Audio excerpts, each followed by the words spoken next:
вечер од Вашингтон, го гледате ТВ журналот News Flash на гласот на Америка на македонски, јас сум Јане Бојаджиевски. Кралот на поп музиката Майкл Джексон ненадено почина на 50 годишна возраст во Калифорнија и денеска ќе биде извршена обдукција. Звездата замина пред најавената серија концерти во Лондон, со која се најавуваше неговото повторно враќање на музичката сцена.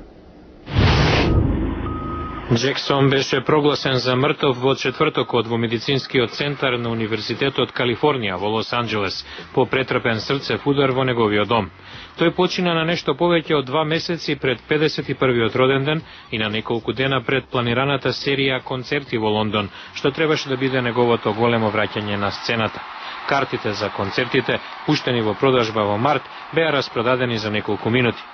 Братот на Джексон, пејачот Джермейн, изјави дека група лекари, меѓу кои личниот лекар на Джексон, се обиделе да го вратат во живот и дома и откако бил префрлен во болница. Неговото тело подоцна со хеликоптер беше префрлено кај судски вештак на обдукција, закажана за петок. Портпарол на полицијата во Лос Анџелес соопшти дека детективи добиле задача да испитаат смртта на Джексон, затоа што се работи за позната јавна личност, но дека тоа е стандардна процедура. Лос Анџелес Таймс пишува дека нема докази за насилна смрт. За Джексон се говореше дека здравјето му се влошило последните неколку години, но промотерите на неговите лондонски концерти велат дека тој минал на последните лекарски прегледи. Меѓународната поп звезда Майкл Джексон доживеа големи падови и подеми во неговиот живот кој беше во постојан фокус под медиумите. Еве еден поглед наназад за неговата музичка кариера. Кралот на поп музиката, познат по танцувачките потези, ја почувствува сцената уште како дете, настапувајќи со постарите браќа во Jackson 5. Но звездените моменти ги доживеа со подоцнежната соло кариера и албумите како Off the Wall 1979 и Thriller 1982. Последниот стана најпродаван албум во историјата. Джексон донесе новини во музичкото видео во 1980-тите, кога тоа се развиваше како жанр. Видејата за Трилер има филмски квалитет и сложени танцувачки точки, а станаа познати најповеќе поради неговата техника на танцување наречена Moonwalk или одење по месечината. И пеењето беше уникатно. Джексон донесе спој на соул балади и игриви танцувачки извици. Беше и важен чинител во филантропијата во 1980-тите. Во 1985-та помогна да се организираат музичките звезди во помош од САД за гладните во Африка, со познатата нумера «Ние сме светот». Во приватниот живот, повеќекратниот добитник на музичките награди Греми, важеше за ексцентричен. Создаде представа за себе како модерен Петар Пан, велејќи дека никогаш немал шанса да ужива во детството. Околу него секогаш имаше деца. Изгради зоолошка градина и забавен парк на имотот Недојдија во Калифорнија. Направи серија пластични операции и го смени изгледот. На 2 пати се женеше со Лиса Мари Присли, ќерката на кралот на рок-н-ролот Елвис Присли, и со Деби Роу, мајката на првите 2 негови деца.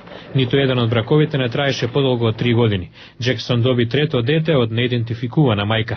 Беше обвинет за сексуална злоупотреба на децата, посетители на имотот Недојдија, но во 2005 беше ослободен од обвиненијата. Судските проблеми доведоа до финансиски и практично целосно повлекување од јавниот живот. Годинава најави враќање со серија концерти во Лондон. На веста за неговата ненадена смрт, илјадници обожуватели се собраа во Лос Анџелес. Майкл Джексон ниту во смртта не излезе од вниманието на јавноста. Виширански свештеник ја повика владата остро да ги казни лидерите на постизборните протести во земјата. Ахмад Катами во проповед на Универзитетот во Техеран рече дека со демонстрантите треба да се постапува сурово и без милост. Тој ги обвини странските новинари дека потикнувале на демонстрации.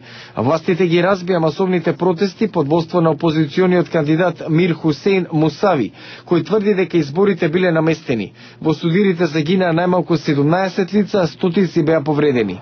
Највисокото легислативно тело во земјата во петокот ги отфрли обвинувањата за измама и ги окарактеризира оспорените председателски избори од 12 јуни како најдобри што досега се одржале во земјата.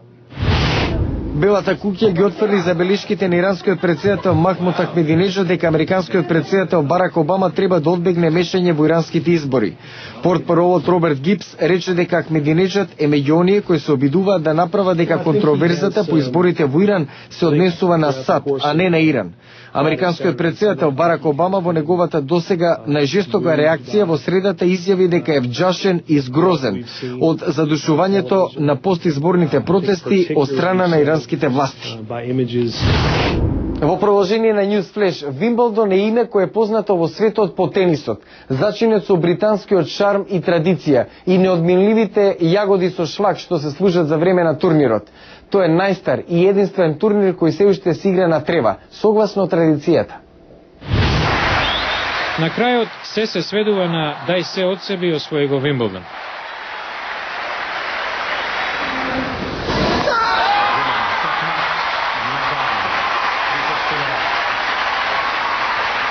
Мотивот се нема променето од првото одржување во далечната 1877 од деновите на Фред Пери, последниот британски шампион во 1936 преку Алтија Гибсон, првата афроамериканка која го освои турнирот во 1950-тите, па се до денес Вимблдон секогаш бил посебен.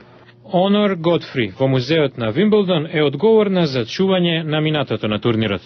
Well, I think there are lots of reasons which contribute to... Има многу нешта што го чинат Вимблдон, но веројатно еден од најзначајните е дека се игра на трева. Многу играчи велат дека е прекрасно да се биде на Вимблдон, колку е зелено и дека тревата е извонредна.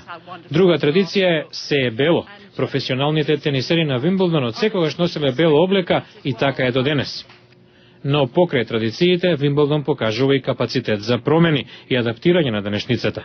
Голема новина е подвижниот покрив на главниот терен. Јан Ричи, извршен директор на англискиот тениски клуб, вели дека тоа ќе помогне против хроничниот проблем на турнирот, дождливото време. Ова осовременување им помага на оние кои платиле билет да добијат за гарантирано задоволство и да го проследат на преварот. Една работа што никогаш нема да се промени, тоа е извонредното чувство да се победи на Вимблдон. Ова беа вестите за денеска. Јас сум Јане Бојаджиевски од студиото во Вашингтон. Го гледавте ТВ журналот News Flash на гласот на Америка на македонски. Пријатен викенд и се гледаме в понеделник.